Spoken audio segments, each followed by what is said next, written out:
بسم الله الرحمن الرحيم الحمد لله والصلاة والسلام على رسول الله أما بعد رب اشرح لي صدري ويسر لي أمري واحلل عقدة من لساني يفقه قولي السلام عليكم ورحمة الله وبركاته hurmatli ustozlar va qarindoshlar bugungi tafsir darsimiz Baqara surasi 234 oyatdan 238 oyatgacha أعوذ بالله من الشيطان الرجيم بسم الله الرحمن الرحيم والذين يتوفون منكم ويذرون أزواجا يتربصن بأنفسهن 4 أشهر وعشرا فإذا بلغن أجلهن فلا جناح عليكم فيما فعلن في أنفسهن بالمعروف والله بما تعملون خبير.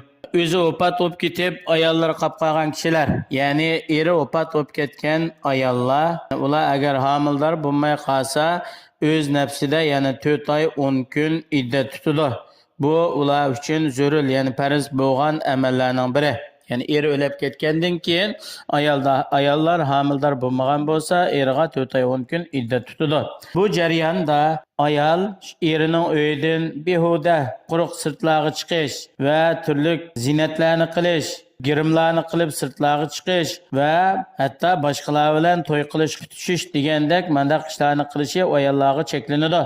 Agar ayollarning bu iddat 10 kun tugab bo'lgan vaqtida ayolning egalari, valilari ularningki qilgan ishlarida, ya'ni iddat ichida cheklangan ishlarni iddat tugagandan keyin qilgan bo'lsa, ya'ni bu urf-odatga uyg'un, shariatga muvofiq holat qilgan bo'lsa, sizlarga hech gunoh yo'q. Alloh subhanahu va taolo hamma ishlaringlardan xabardor. Allohga sizlarningki oshkora yo'shirin hech bir ishinglar maxfiy qolmaydir. Shuning asosan Alloh subhanahu va taolo jazo mukofotlaydi.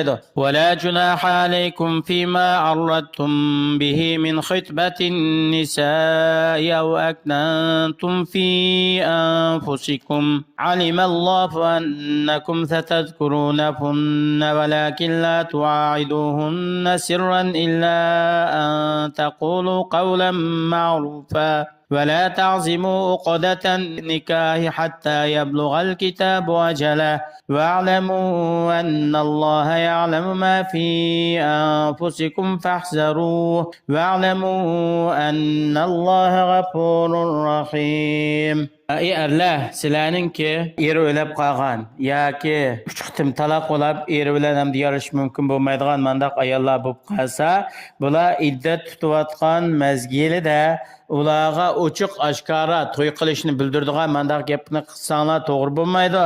Ammo daritmilab kinoyi shaklda men bir yaxshi taqvodor salih bir ayolni Alloh nasib qilsa shuni bilan bir turmushlik bo'lsam yoki menda bir yaxshi ayollar bilan to'y qilishni bir o'ylayapman, Allah maqsadimga yetkazay degandek daritmi shaklda gap qilsa durust bo'ladi. Ammo iddatlar tuganda biz to'y qildi, boshqalar bilan bir to'y qilmislar, u bu degandek mandaq gapni qilish to'g'ri bo'lmaydi.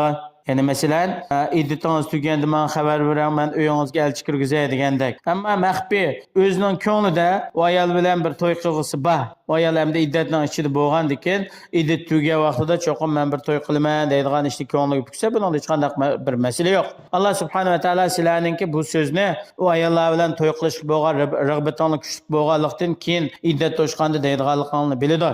Şuna Allah subhanahu ve taala uçuk nikah ifadelaydigan söz qilmasdan kinoyi shaklda daritmalab gap qilishni durust dedi.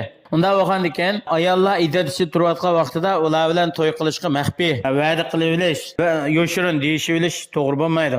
İlla shu shariatga muvofiq, urf-odatga muvofiq menda kinoyi shaklda gap qilsa, u durust bo'ladi dedi.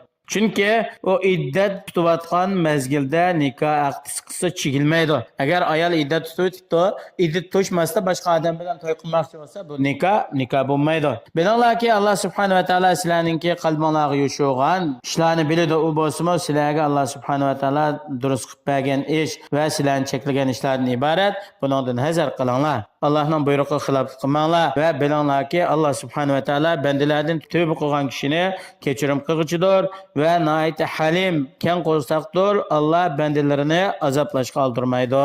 لا جناح عليكم إن طلقتم النساء ما لم تمسوهن أو تفرضوا لهن فريضة ومتعوهن على الموسع قدره وعلى المقتر قدره متاعا بالمعروف حقا على المحسنين. Agar sizlar ayollaringlarni to'y qilgan, nikohni qilgan, to'yliq mehri atamasdan va nikoh qilib bo'lgandan keyin bir uyga kirib, bir yostiqqa bosh qo'shmasdan, shu ayollaringlarni agar taloq qilib qolsanglar, sizlarga gunoh bo'lmaydi.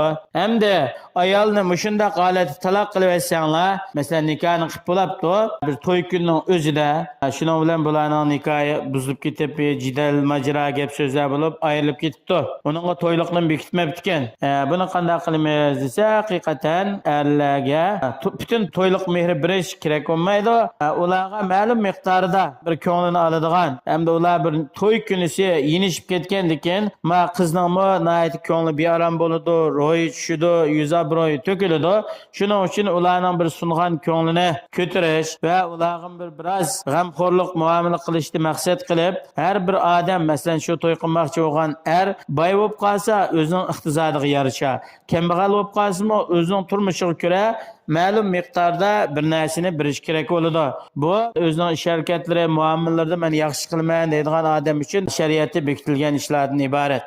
وإن طلقتموهن من قبل أن تمسوهن وقد فرضتم لهن فريضة فنصف ما فرضتم إلا أن يعفون أو يعفو الذي بيده عقدة النكاح وأن تعفوا أقرب للتقوى ولا تنسوا الفضل بينكم إن الله بما تعملون بصير.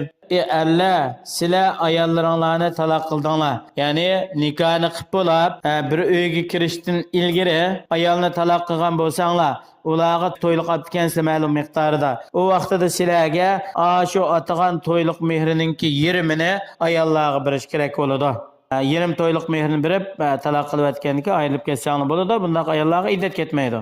Yoki u ayollar kang qo'saqlik qilib, bo'pti, endi nikohimiz qilingan bo'lsin, biz bir uyga kirib ayol bo'lmabdimiz, ayilib ketibdimiz, bo'pti deb, endi u balog'atga yetgan aqli shu joyda ayol bo'lib qolsa, bu qilibdi, bo'ldi, men to'yliq olmay, biz o nikoh qilgan bilan bir to'y qildik, bir ayol ular bir uyda yashamasak, men olmayman deb qolsa, buningda hech qanday gunoh yo'q.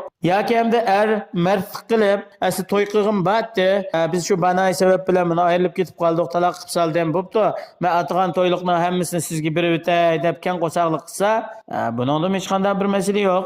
Al-muhimi o'zaro aranglardagi haq-huquqda apuchan kang qo'saq bo'linglar. Bunday bo'lish Allohga toat ibodat qilish va Allohdan qo'rqish, taqvodorlikqa yaqin bo'ladi. Ey insonlar, bir-biringlarga marhamat qilishni, fazli ihson qilishni unutib qolmanglar. Haq-huquqlarda musa ko'p apuchan, kechirimchan bo'linglar. Alloh subhanahu va taolo sizlarning qilmishinglarni ko'rib turuvchidir. Sizlar Allohning savobiga erishish uchun yaxshi amallarni qilishda ko'p tirishchanlik qilinglar. Yuqori oyatdan ilinadigan foydalar: eri o'lib ketgan ayol bo'lib qolsa, u ayolninki eriga iddat tutishi shariatda yo'lga qo'yilgan. Bu ayol 4 oy 10 kun iddat jarayonida turli girim buyumlarini ishlatish va bu jarayonda boshqalar bilan putishib, to'y ishlarini maslahat qilish yoki uningga qadam qo'yish, to'y qilish qanday ishlarning hammasi cheklanadi. Yana bir foydasi: Mu'min Allah subhanahu wa ta'alaning o'zining barliq ishlaridan xabardor bo'lib turadiganligini bilgan vaqtida bu ish mu'minni doim Allah subhanahu wa ta'aladan nazar qiladigan, Allohning belgilamasi darhol turadigan bir xil holatga ekiladi. Uchinchisi, ayollar o'tirsida nihoyat yaxshilik bilan muomala qilish va urug' tuqqanlar o'tirsidimi va apuchan bo'lish, kang qo'saq bo'lish bo'lsa, bosh muomalaningki eng asosiy o'rni turdi. Shunga har qachon urug' tuqqanlar bo'lsin, qo'lim qo'shnilar, do'st og'inlar, bular bilan har qanday muomala sharkatlarda kang qo'saq bo'lish, apuchan bo'lish, shunday sifatlarga erishgan vaqtimizda inshaalloh dunyoda turmushimiz nihoyat yaxshi bo'ladi. Oxiratda Allohningki ne'matlari, mukofotlariga erisha olamiz. Alloh subhanahu va taolo har birimizni har joyda xotirjam salomat qilsin. Vassalomu alaykum va rahmatullohi va barakatuh.